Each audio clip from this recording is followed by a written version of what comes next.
Romains 8, versets 28 à 39. Je vais lire la parole de Dieu et vous avec moi, ça va aller très vite. Gloire à notre Dieu pour sa présence parmi nous. Nous savons du reste que toute chose concourt au bien de ceux qui aiment Dieu, de ceux qui sont appelés selon son dessein.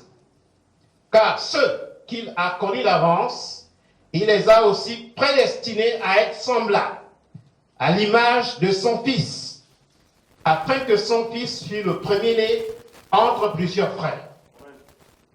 Et ceux qu'il a prédestinés, il les a aussi appelés. Et ceux qu'il a appelés, il les a aussi justifiés. Et ceux qu'il a justifiés, il les a aussi glorifiés.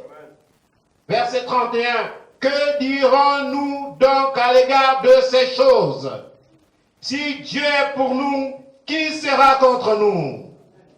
Lui qui n'a point épargné son propre Fils, mais qui l'a livré pour nous tous, comment ne nous donnera-t-il pas aussi toutes choses avec lui?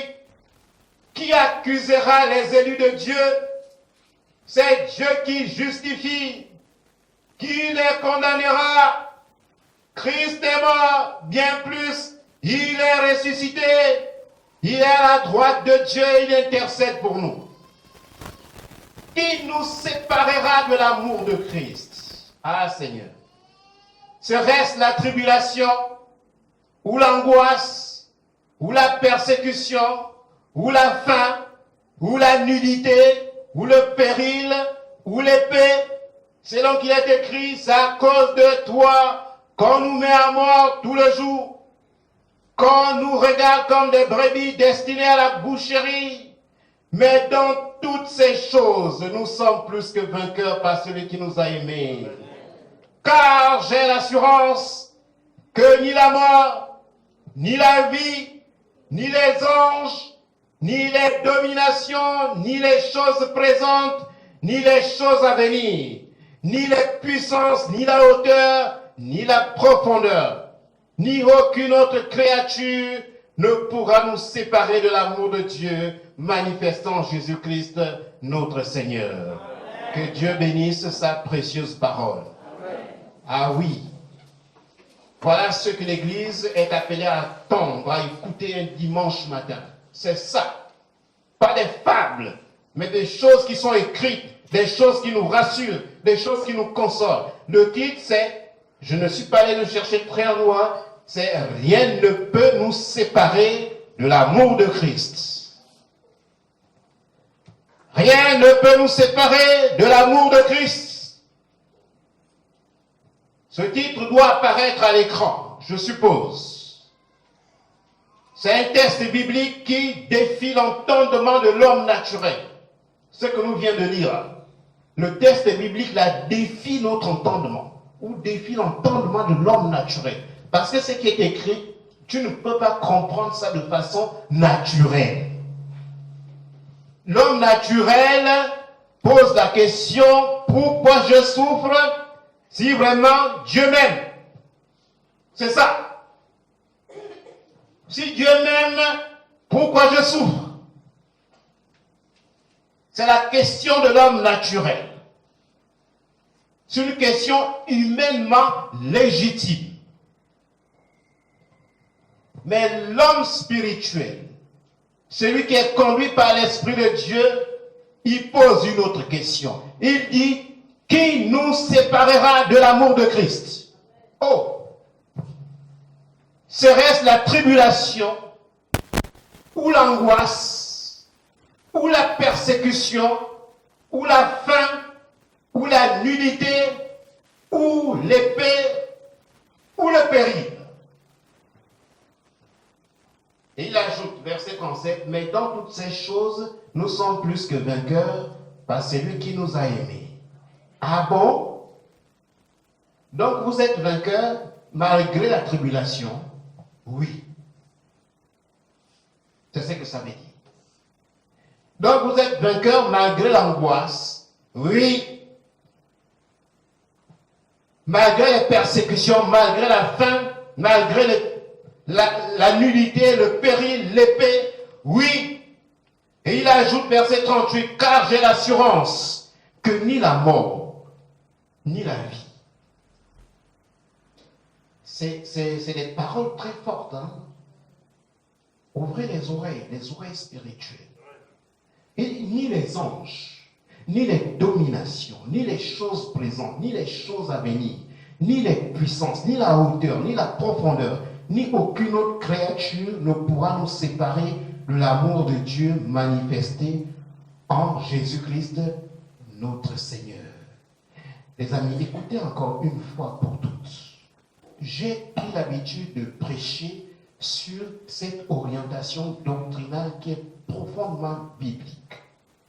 Tous ceux qui invoquent le nom de Jésus-Christ ne sont pas épargnés à un moment donné de passer des moments difficiles.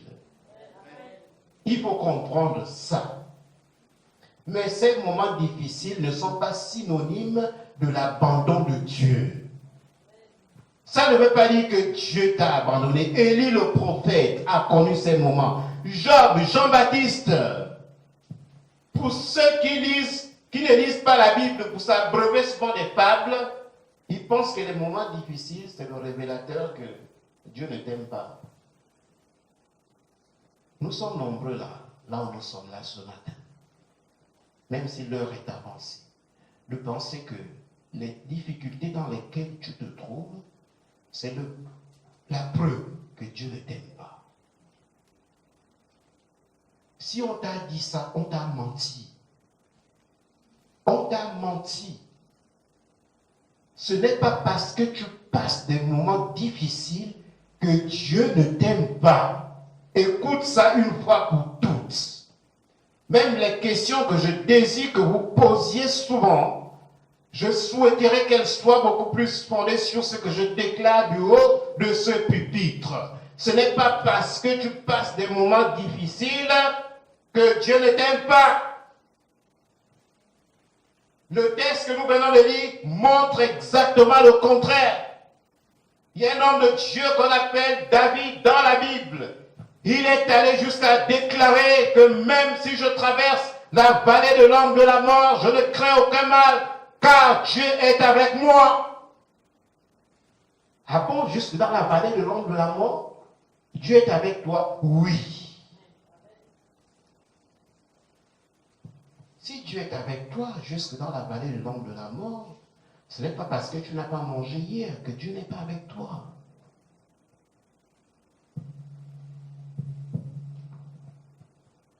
Les difficultés du temps présent.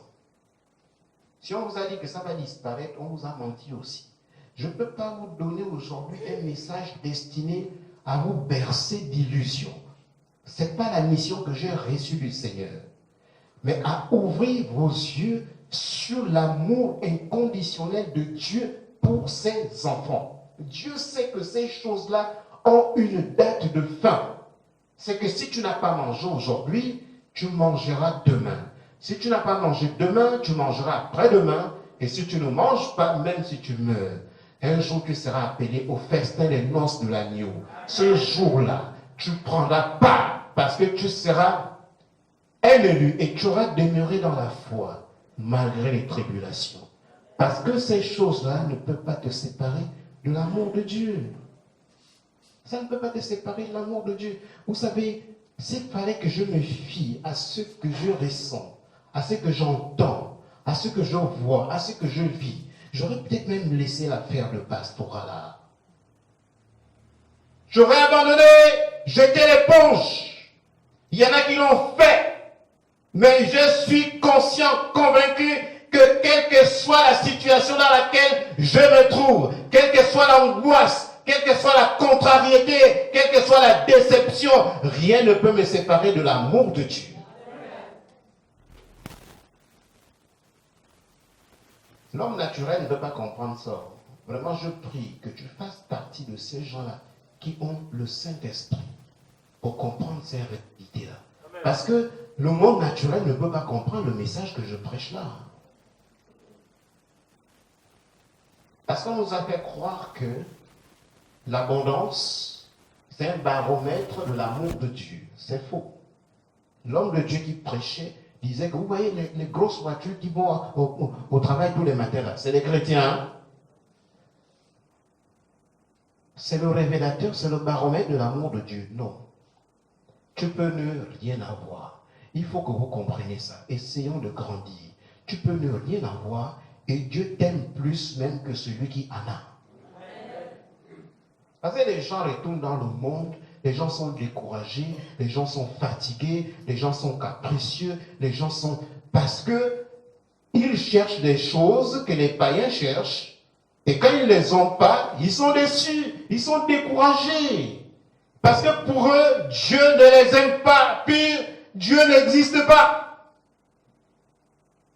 Mon cher ami, la possession des choses ou le bien-être sur cette terre n'est pas le seul baromètre de l'amour de Dieu. L'amour de Dieu existe indépendamment de comment tu te sens.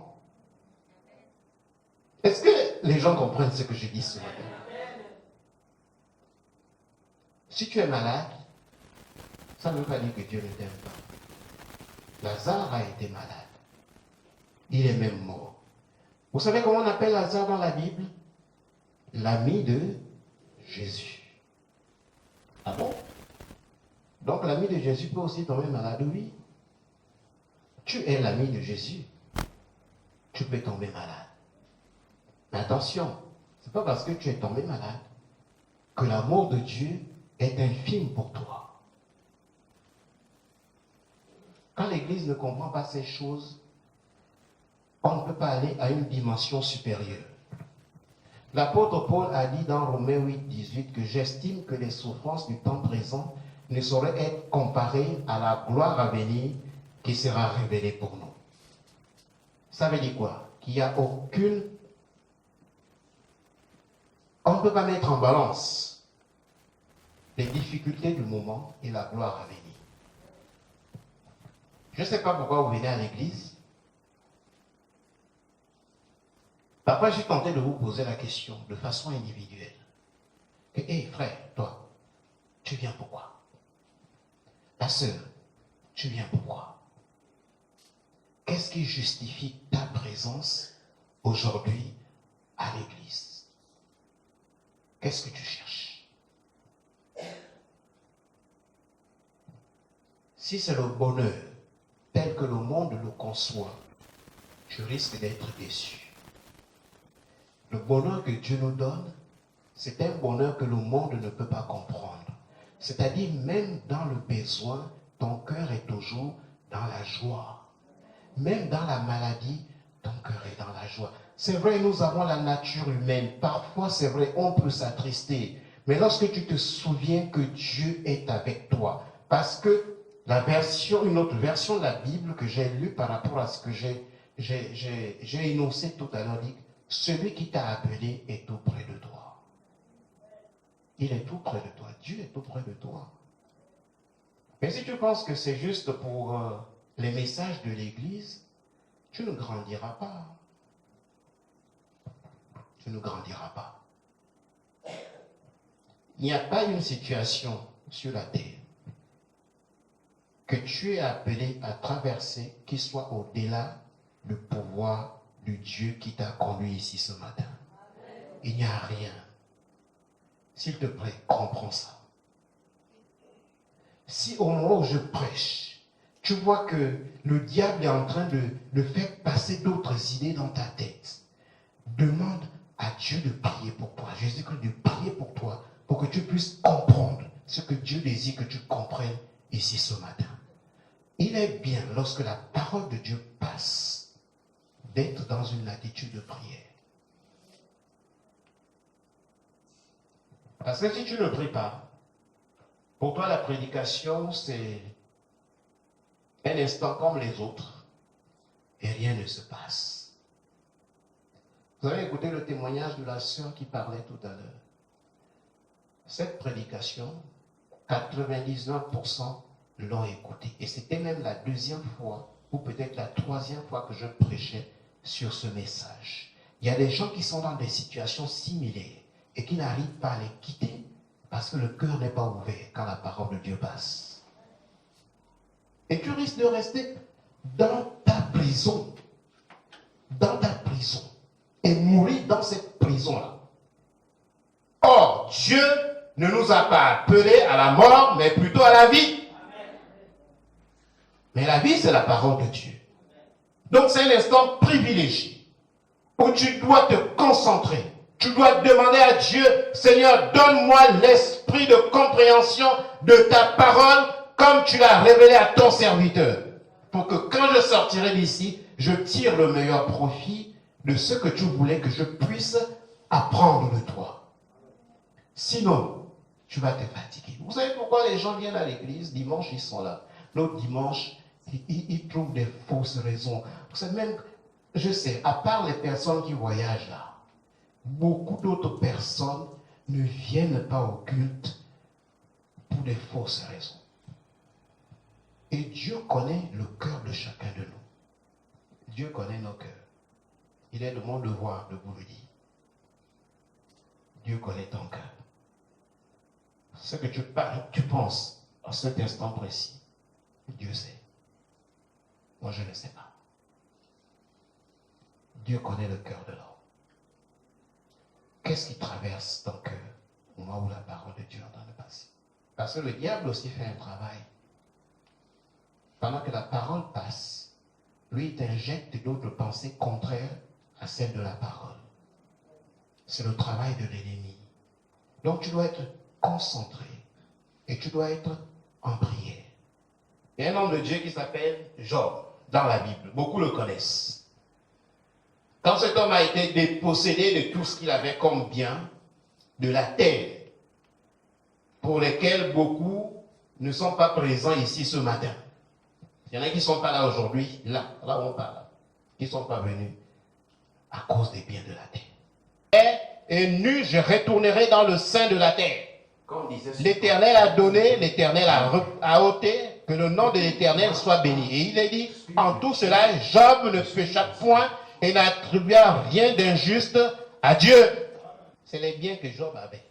Vous savez, qui était parti en fumée. C'est ce qui l'a conduit à dire, l'Éternel a donné, l'Éternel a repris. Ce n'est pas un homme qui était mort, ce n'est pas comme ça. Voilà pourquoi il dit, je suis sorti nu du sein de ma mère et nu je repris. Il faut lire la Bible selon le contexte. Les gens prêchent des choses sur lesquelles ils ne se sont même pas apaisantis. Ils n'ont pas médité. Ils n'ont pas demandé au Saint-Esprit de les éclairer. L'Éternel a donné, l'Éternel a repris. Non, c'est pas ça. Il parle des biens qu'il avait. Voilà pourquoi il précède cette déclaration par celle qui dit, je suis sorti nu du sein de ma mère et nu je retournerai dans le sein de la terre. Ça veut dire que quand tu es né, tu n'avais rien du tout. Et quand tu retourneras, tu n'emporteras rien du tout non plus. C'est ce que ça veut dire. Mais l'ennemi a donné une compréhension erronée de ce que l'homme de Dieu, inspiré par le Saint-Esprit, a voulu dire. Pourtant, c'est vrai, hein? Quand tu sors là, même si tu es l'enfant du roi, tu sors nu. Aucun de nous n'est sorti du sein de sa mère avec un costume 2 pièces ou 3 pièces. Non! Personne n'est sorti du sein de sa mère avec une cuillère en or. Et mon ami, la mauvaise nouvelle, c'est que quand tu retourneras, tu n'emporteras rien, même pas une aiguille. La seule chose qui t'accompagnera, c'est ce que tu écoutes ce matin. C'est ça là que tu vas garder dans ton cœur. Ça, personne ne peut t'enlever. Même pas la mort. Voilà pourquoi l'apôtre Paul dit que même la mort ne peut pas nous séparer de l'amour de Christ. Job savait que toute chose, qu'elle nous arrange ou qu'elle nous dérange, concourt au bien de ceux qui aiment Dieu. Mais Dieu n'est pas injuste parce que à la fin, il a retrouvé tous ses biens. Dieu connaît nos cœurs. Si Dieu veut te rendre immensement riche, même au dernier jour de ta vie, il le fera. Il est souverain. Et si tu n'enfantes pas, ne commence pas à maudire Dieu à cause de ça. Au dernier instant de ta vie, Dieu peut te donner l'enfant que tu entends. Mais tu n'es pas là parce que tu as besoin d'un enfant. Tu n'es pas là parce que tu as besoin d'un travail ou parce que tu as besoin d'un mari. Tu es là pour ouvrir ton cœur à Dieu, pour que ce cœur soit restauré et que tu marches avec la parole que Dieu te communique à chaque instant. Et attention, Dieu te rend aussi responsable de cette parole-là. Parlant toujours de Job, mais moi j'aime bien la vie de cet homme. Elle édifie beaucoup, hein. Et il a dit à la fin, je reconnais que tu peux tout et que rien ne t'est impossible. Amen. Est-ce que tu reconnais que Dieu peut tout?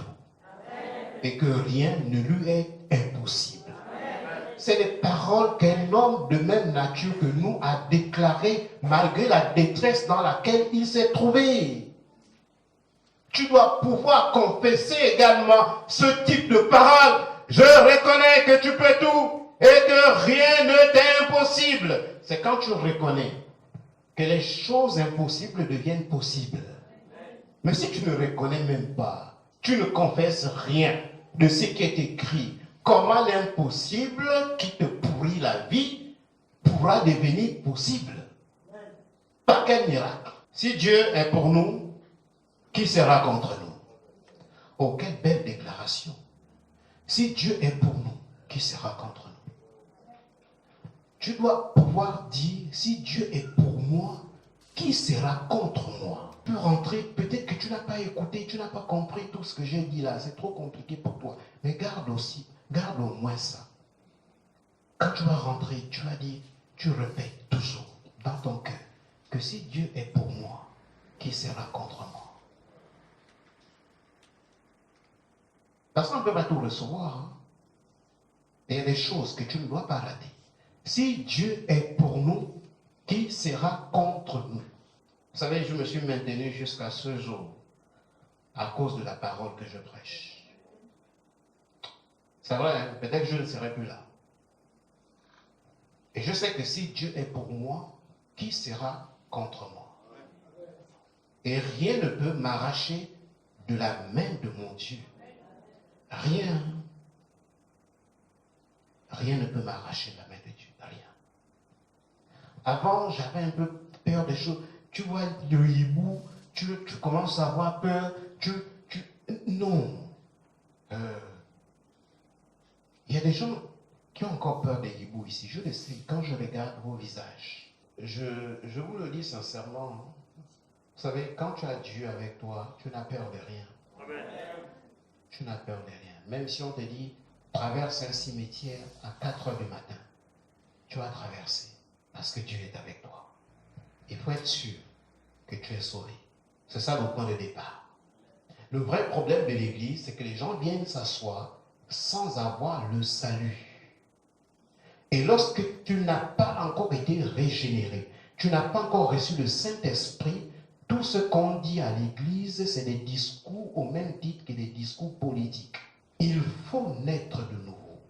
Ça, c'est ce que Jésus-Christ a prêché à Nicodème. Il faut naître de nouveau. Et Nicodème, oh, mais comment on fait? Je vais rentrer encore dans le sein de ma mère pour naître de nouveau. Et Jésus va dire, mais tu es docteur de la loi. Nicodème, tu ne connais pas ces choses? Et tu es ici à la communauté acheté depuis longtemps. Tu ne sais pas ce que c'est. Si tu ne le sais pas, ou si tu n'es pas né de nouveau, parce que le cœur est fermé à la parole. Parce que c'est ça le point de départ de la nouvelle naissance. Même pour comprendre ce que je prêche là, pour que ça puisse te fasciner, il faut que tu sois né de nouveau. Si tu n'es pas né de nouveau, ce que je dis là, ça rentre ici, ça sort là. Ça va même t'énerver. Toi, mais le pasteur là, il parle beaucoup, mais c'est comment? Mais parce que tu n'es pas fasciné par la parole. Et tu n'es pas fasciné par la parole parce que le Saint-Esprit n'est pas là. Parce que c'est des choses qu'on ne comprend pas avec la tête, mais avec le Saint-Esprit de Dieu. C'est ce qui fait qu'il y a des gens qui ne peuvent pas demeurer à l'église. Un coup, ils sont là, un coup, ils disparaissent, un coup, ils sont... C'est la nourriture spirituelle.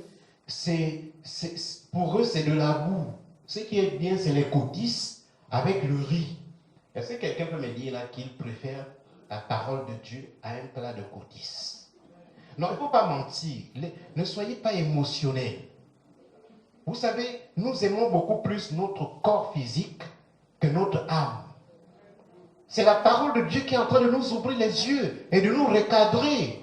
Mais nous chérissons beaucoup plus notre corps physique que notre âme. Et ces choses doivent être dites à l'église avec autorité, avec fermeté. Sinon, tu vas toujours chérir ta chair au détriment de ton âme. Quand la parole passe, tu es énervé. Mais devant un plat de cotises avec le riz, tu es content. Si Dieu est pour nous, qui sera contre nous? Qui accusera les élus de Dieu? C'est Dieu qui justifie. Qui les condamnera? Christ est mort. Bien plus, il est ressuscité. Il est à la droite de Dieu, il intercède pour nous. Qui nous séparera de l'amour de Christ? Vous savez, toutes les oppositions du siècle présent ne peuvent rien quand Jésus-Christ est à nos côtés.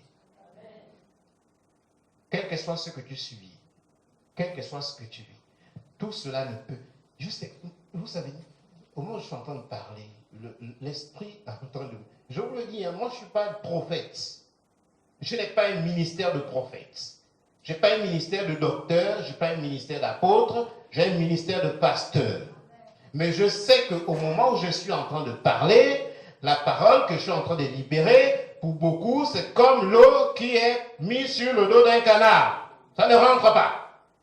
Ne sois pas de cette catégorie. Quand je me permets de dire que l'esprit me révèle, c'est que l'esprit me révèle. Et ceux qui sont avec moi le plus longtemps savent que je n'en ai pas l'habitude. Il n'a même pas épargné son propre fils, mais l'a sacrifié pour nous sauver, tous. Comment ne nous donnera-t-il pas aussi tous ce dont il désire nous combler?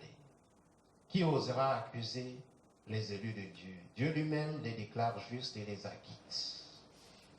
Qui pourrait les condamner? C'est ce statut-là, il faut l'avoir. Le statut d'élu de Dieu. Celui qui a subi la peine de mort pour eux, c'est Jésus-Christ. Bien plus, il est ressuscité et il est assis à la droite de Dieu et il plaide pour notre cause. Je suis fasciné par cette situation que l'apôtre Paul énumère et je vais arrêter là. Il dit, qui nous séparera de l'amour de Christ? Cette situation. Il dit, serait-ce la tribulation ou l'angoisse? Ou la persécution, ou la faim, ou la nudité, ou le péril, ou l'épée. Tu es dans la tribulation. Je sais qu'il y en a qui traversent des moments de tribulation, là où nous sommes là. Je le sais. Je n'ai pas envie de faire un appel pour dire, frère, sœur, si tu es dans la tribulation, lève-toi, je vais prier pour toi. L'angoisse, il y en a qui sont angoissés là. C'est-à-dire, quand tu consultes ton cœur, tu sens l'angoisse. Parfois, une angoisse qui naît, tu ne sais même pas pourquoi tu es angoissé. Mais tu sais seulement que tu es angoissé. Parfois, la peur du lendemain. De quoi demain sera fait. Et la persécution. Il y en a qui sont persécutés. Je ne sais pas qui te persécute. Mais il y en a qui sont continuellement dans la persécution.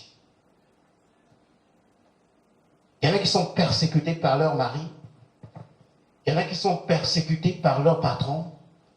Il y en a qui sont persécutés par leurs voisins. Il y en a qui sont persécutés. Mais les persécuteurs sont nombreux. Et les persécutions multiformes. L'orgueil, ce n'est pas de porter un costume. L'orgueil, c'est un état d'esprit. C'est un esprit.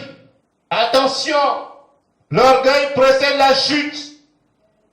Mais quand les orgueilleux cachés chutent, on ne sait pas pourquoi ils ont chuté. Mais en vérité, c'est parce qu'ils étaient orgueilleux, mais cachés. la nudité, le péril, l'épée. Il cite 7 choses.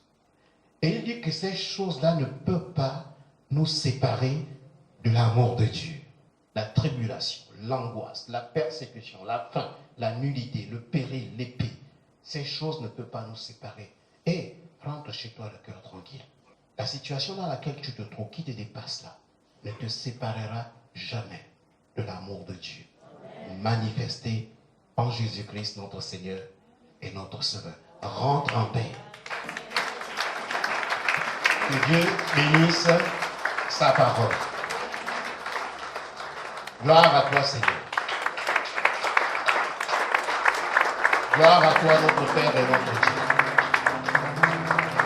Merci pour ce que tu es et ce que tu fais.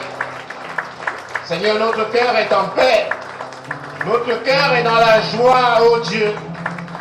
Parce que nous savons que rien ne peut nous séparer de l'amour de Dieu manifesté en Jésus-Christ. Seigneur, aide-nous à garder cette parole dans nos cœurs. Aucune maladie, aucune situation, aucune persécution, ni la faim, ni le péril, Seigneur, ni la tribulation, rien ne peut nous séparer de l'amour de Dieu manifesté en Jésus. Seigneur, ni la mort, ni la vie, rien. Intègre cette parole dans nos vies, ô Dieu de gloire. Merci pour ce que tu es.